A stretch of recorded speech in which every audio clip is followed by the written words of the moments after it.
Systema punch training, how to develop your fist, especially when you're all by yourself. I'm going to give you 5 tips today, plus 2 bonuses at the very end of the video. Stay tuned.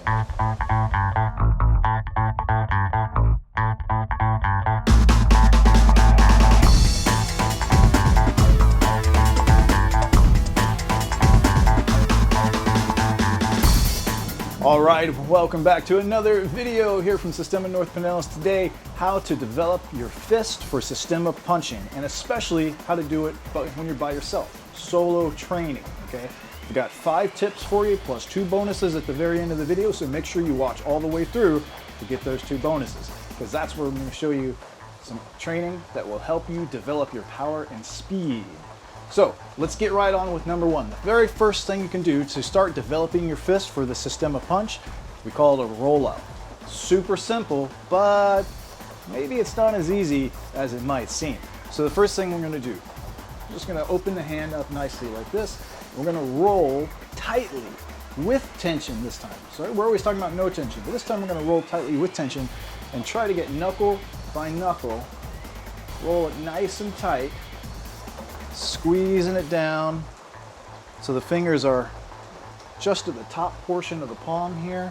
We're going to lay the thumb across inside, and then from here we also want to kind of think about expansion.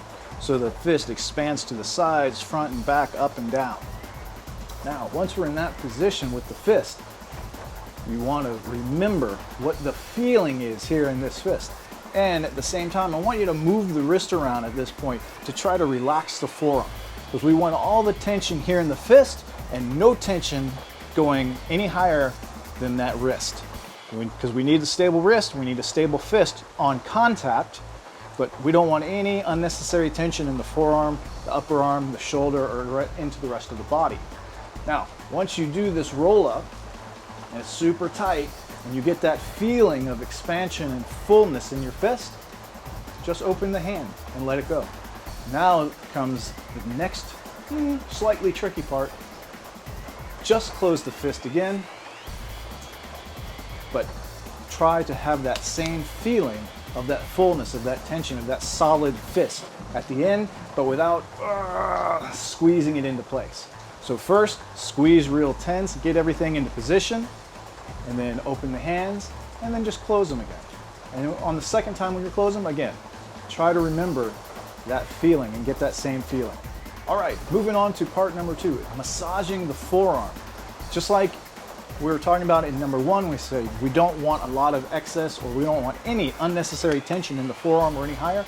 So just go ahead and on a daily basis, you can massage your own forearm just by gripping it, squeezing up and down the forearm, over the top. You can grab tight and rotate, or just find tender points and work the tender points with your fingertips. Very simple. Massage the forearms. That's tip number 2. All right, on to number 3, push-ups. Lots of different kinds of push-ups, but specifically slow push-ups. That helps to build, again, the foundation in the fist and then the wrist and the forearms and the whole body, because we want to do it in a slow, controlled speed so that the emphasis is on the connective tissue and the tendons, and that's where the strength comes in. And now you can do it 2 ways. You can do it on the floor or on elevated platforms. Let's take a look at the wall here for a second. We're going to do push-ups against the wall. Super easy. Place them out. Close the fist, because now you know how to close the fist. And then imagine you're pulling yourself to the wall, and then you're driving back out. You can do it slow. I'm going way too fast now, but it's okay. You can start at any speed, but do slow motion work, okay? And here's a little bonus tip. There's 2 places I want you to practice pushing from. I want you to practice pushing the wall away from you, right here from the wrist to the end of the knuckles, or I want you to think about and practice pushing the wall away from the scapula. Imagine it in your head to get it done. That's how we're going to change, and that's how we're going to start to develop that strength in those punches. Okay, number 4 is bent arm palm strikes. It was asked of me recently in one of the YouTube videos here. Somebody said, well, how do I keep tension and energy from coming back up through my fist and into myself? And I gave the gentleman a couple of tips there in the comments, but here's a way you can go ahead and start doing it on your own. I want you to hold the arm at, let's just call it a 90-degree angle. Make your fist. You have a nice flat line from the tip of the elbow through the wrist all the way through to the front of the knuckles. And I'm just going to punch my opposing palm, or I can even take the palm and hit that fist. And what we're working on doing is I don't want any of this vibration of the strike to come up into my shoulder. If I'm feeling any of this energy into my shoulder or any higher, then we need to do a little bit of work. The benefit of having the arm bent, if you look at just the, let's call it the potential energy wave of these two forces meeting, the energy line goes straight down the arm and then out the elbow. It's not going to make that 90-degree turn and come up into my shoulder, in my head. Now, whereas a straight on punch, while can be extremely useful, and we most definitely will do straight punches in Systema, depending on the way that you land it and with the intention that you land it, it could deliver a lot of unnecessary force back into your shoulder, your neck, your brain. We don't want any of that. So number 4, bent arm, palm strikes. You should not feel any unnecessary or really any reverberating tension up into your shoulder, your head, or anything. You should hit, energy goes out through the elbow or through the target. Okay, tip number 5 is going to help you to develop your distancing and your understanding of distancing on when and where you should hit somebody. So let's go back to the wall here, because my friend, the wall is going to be our target, okay? What we want to do is we want to understand where is that distance when our arm is not fully extended, but it's just, you have a very slight bend in the elbow, and that's the ideal spot that I want to hit. So can you reach out and touch the wall? So that's all you need to do first. Reach out, touch the wall, find the right position, and then relax, and then throw a strike. Simple as that. Relax, throw a strike.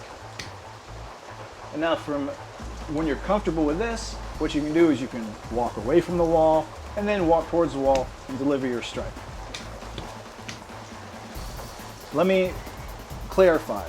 We are not hitting the wall as a way to condition the knuckles. That is not the purpose of this. The purpose of this is for you to understand your distancing of when you can make a nice complete hit. So whether you're facing the wall, whether you're turned away from the wall, work on finding your distance with this wall. And the nice thing about it, since it is such a stiff competitor, you'll know immediately if you have too much tension. All right, congratulations, you made it this far into the video, which means you get to see the 2 bonuses that are going to help you to develop speed and power in your strikes. But guess what? Both of them have to do with a type of push-up variation. The first one is going to be an elevated push-up on an elevated surface like we talked about earlier. I'm going to use the wall here, but I actually prefer to use a door jamb or the edge of a wall where my body can go deeper, and I'll show you what I'm talking about. It's going to be a one-armed press. So again, just like in tip number 5, we talked about finding your distance on the wall. So find that same distance, and now just do a one-arm press.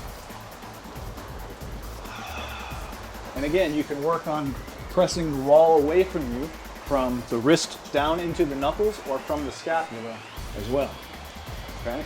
And once you find that distance and you get a little comfortable with it, now put a little explosion in it and push yourself off the wall, which leads us into our final tip, and that is explosive push-ups on the floor. But you're actually going to do them from your knees, and the goal is to get on your fist and your knees and drive the earth away from you powerfully enough that you are able to come up onto your knees into a tall kneeling position. Let's see what that might look like, okay? So, in a standard push-up position, but with the knees on the floor, and we're gonna, first you can go ahead and just press up to see what it's gonna take, see what it's gonna feel like to get into this position. And then the next step is you're gonna drive the earth away as forcefully as you can to come all the way up and stand on your knees. Inhale. And then you can, as you fall back down on the floor, you can actually practice the ability to softly catch yourself and distribute that energy of the fall throughout the body so you're comfortable catching and redirecting energy. That's what I've got for you today. I want to say thank you for watching this whole video. Use this in good health, and as of course, like, subscribe, share the video, and drop comments in there. Let me know how this is helping you. If it's not helping you, let me know it's not helping you. Maybe I can explain it a different way. That's what I've got for you. I'm Jesus Revezzo, Systema North Pinellas. I'll see you next time.